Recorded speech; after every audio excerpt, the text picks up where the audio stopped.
Elhamdülillah, innel hamdülillah, nahmaduhu ve nasta'inuhu ve nastağfiruh ve na'udhu billahi min şururi enfusina ve min seyyiati a'malina. Men yehdihillahu fela mudille lahu ve men yudlil fela hadiye lahu.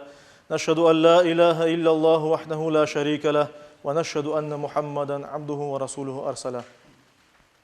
Ya eyyühellezine amenu ittaqullaha hakka tuqatih ve la temutunne illa ve entum muslimun. أيها الناس اتقوا ربكم الذي خلقكم من نفس واحدة وخلق منها زوجها وبث منهما رجالا كثيرا ونساء يا أيها الذين آمنوا اتقوا الله وقولوا قولا سديدا يصلح لكم أعمالكم ويغفر لكم ذنوبكم ومن يطع الله ورسوله فقد فاز فوزا عظيما أيها الناس قال الله تبارك وتعالى في كتابه الكريم أعوذ بالله من الشيطان الرجيم بسم الله الرحمن الرحيم يا أيها الناس إنا خلقناكم من ذكر وأنثى صدق الله ربنا الأعلى. Saygılı ve muhterem Müslümanlar, Allah'ın insanlığa bir rahmeti olan dinimiz, İslam dini, bu dinimizdeki en güzel noktalarından birisi, güzelliklerinden birisi de kadınlar cemiyetinin yüceltmesidir. İslamiyet kelimeden evvel kadınlarının alı pek acınıklıydı ama dinimiz, Peygamberimiz sallallahu aleyhi ve sellem o sözlerinin, Yüce Rabbimizin kelgen ayeti kerimelerinin kadınlarının erkişler dahin bir insan, bir kul olganını ifade etti. Ve kadınlar cemiyetinin yücelmesi de onların ak ve hürriyetlerinin belirlenmesi ile olandır. Elbette biz hepimiz göremiz, bilemiz ki erkeklerin, kadın kişiler beden ve ruh tarafından farklılar. Yani bazı farklılıkları var. Ama elbette dinimizge göre bir kul olarak, bir insan olarak aralarında fark yoktur. Hepsi Yüce Rabbimizin kulu ve hepsi de birer insandır ve ona göre akları ve hürriyetleri vardır. Yüce Rabbimiz Kur'an-ı Kerim'de Hucurat Suresinin 13. ayet-i kerimesinde böyle buyuruyor. Ey insanlar! Sizni bir erkek ile bir kadından yarattık. Ve bu sözlerinin kadın ve erkeğinin insaniyetlikte, insanlıkta bir bütün olganını, bir bütün teşkil etkenini bildirmekte. Ona göre de hem erkişinin hem kadın kişinin erkeklerinin, kadınlarının kullukta mesuliyetleri tengdir, aynıdır. Hem erkekler hem kadınlar namaz, zekat, oraza, hacılık ve başka ibadetlerini yapmak gerekir. İkisine de farz emir etilgen. Hem kadın hem erkeklerge zina, faiz, kumar, içki ve başka günahlar yasak etilgen. Haram hareketler yasak etilgendir. Ve hiçbir fark gözetilmeden hem erkeklerge hem kadınlarga çalışmak, kazanmak, masraf etmek, almak, satmak, vasiyet etmek, hayriye işlerini yapmak, temsil etmek ve temsil etilmek hakları bundan gayrı başka haklar da elbette ki tanılgandır.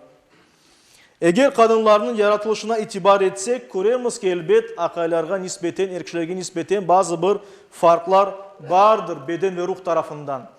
Ve bunu gözetip dinimizge elbette tabi olarak kadınların fıtratına esasen bazı hükümlerde değişiklik var, olabilir ve vardır elbet.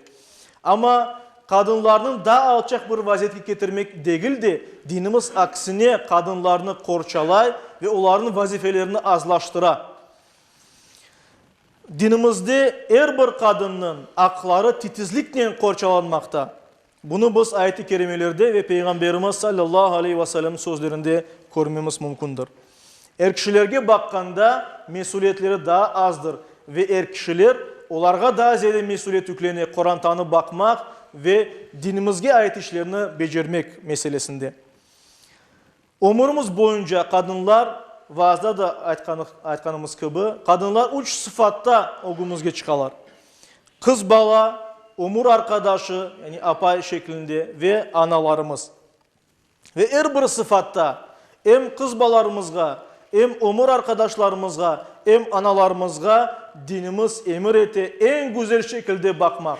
En güzel şekilde bakmak ve onlara böyle münasebet kurmak. Bu emir, boyun borcumuz bizge hem de böyle davransak büyükten büyük savaptır bizge. Eğer kadınlarımızga güzel şekilde davransak. Kız ballar meselesine gelgende, kız ballarga nasıl davranmak gerek olganı meselesinde Peygamberimiz sallallahu aleyhi ve sellem bir hadisini anmağa isteyimiz. Tirmizi'de geçken bir hadis-i şerifte Peygamberimiz sallallahu aleyhi ve sellem böyle buyurdu. Eğer kimnin bir kız balası olsa ve o kızını hor görmese ve oğlan balanı ona üstün tutmasa Allah o kimseni cennetke koyar diye buyurulmakta. Ne kadar büyük bir derece fazilet ve sevap kazanmak ki kız balamız olsa ve biz onu dinimizge göre terbiye etsek. Terbiye etmek de pek mühimdir elbet. Ve Peygamberimiz başka bir hadis-i şerifinde böyle buyurdu. Bir mümin iki kızını güzel bir şekilde terbiye etip ihtiyaçlarını karşılasa men ve o kimse cennette yan yana olacakmız diye buyurmakta. Güzel terbiye degende dinimizni öğretmek, haram ve helalını öğretmek ve bu dünya imtihanından geçmek yolunu göstermek ballarımızga, şu cümleden kız ballarımızga.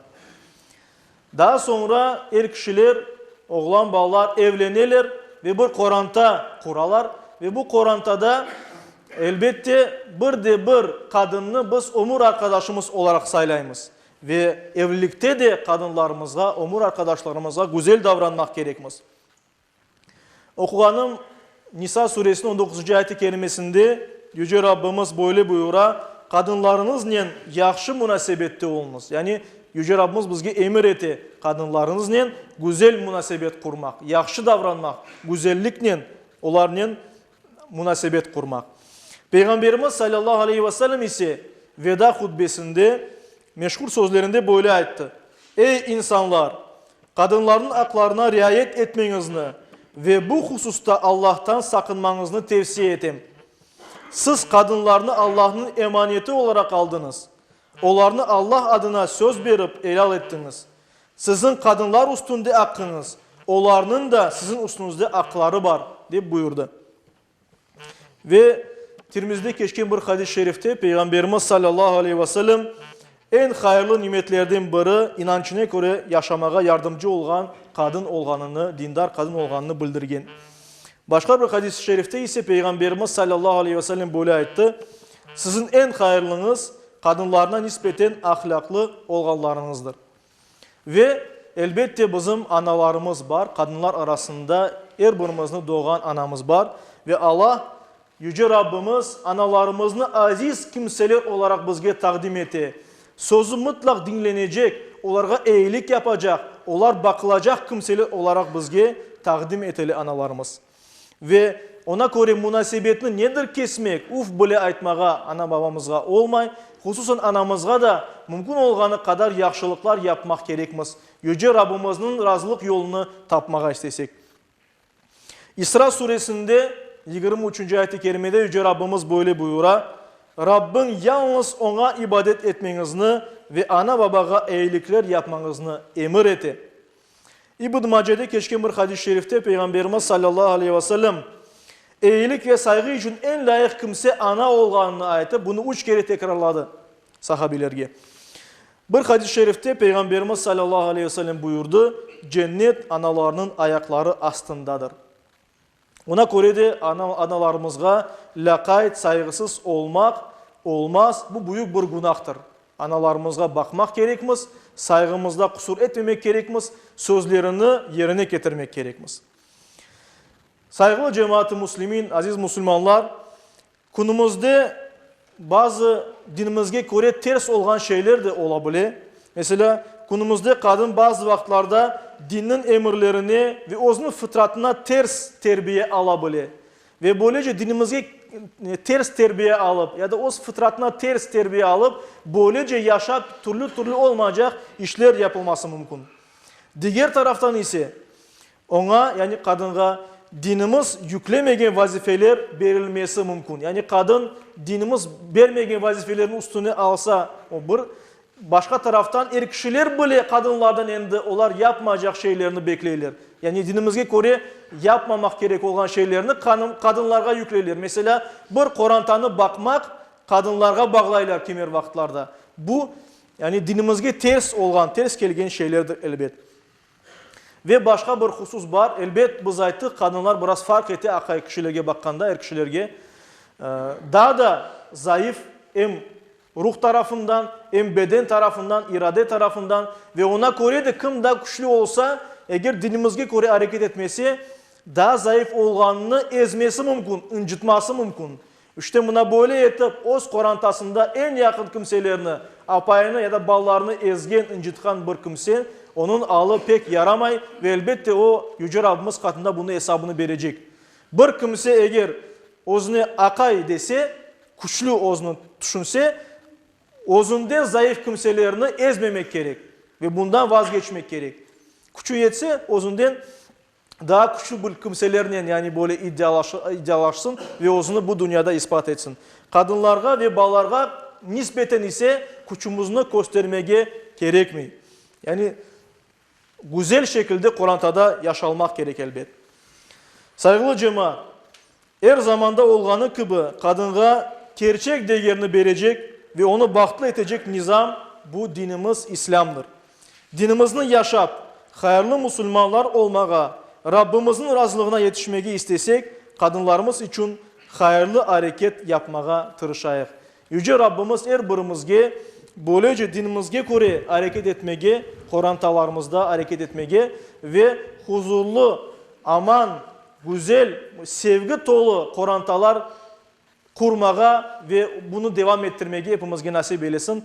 Yüce Rabbimiz her birimizge Müslüman olarak yaşamağa ve son nefesimizni Müslüman olarak vermeye nasip eylesin. Amin.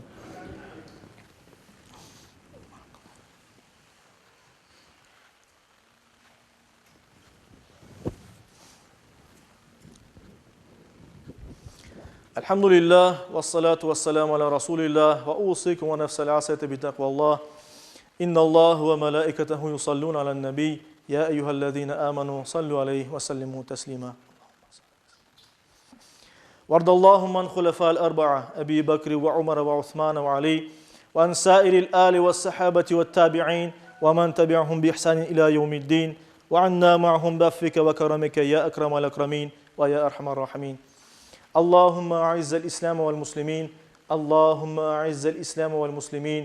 اللهم أعز الإسلام والمسلمين واحمي حوزة الدين ودمر أعداء الدين وألف بين قلوب المسلمين وواحد صفوفهم واجمع كلمتهم على الحق يا رب العالمين وانصر دينك وكتابك وسنة نبيك محمد صلى الله عليه وسلم وآله أجمعين. عباد الله، إن الله يأمر بالعدل والإحسان وإيتاء ذي القربى وينهى عن الفحشاء والمنكر والبغي يعظكم لعلكم تذكرون. صدق الله العظيم.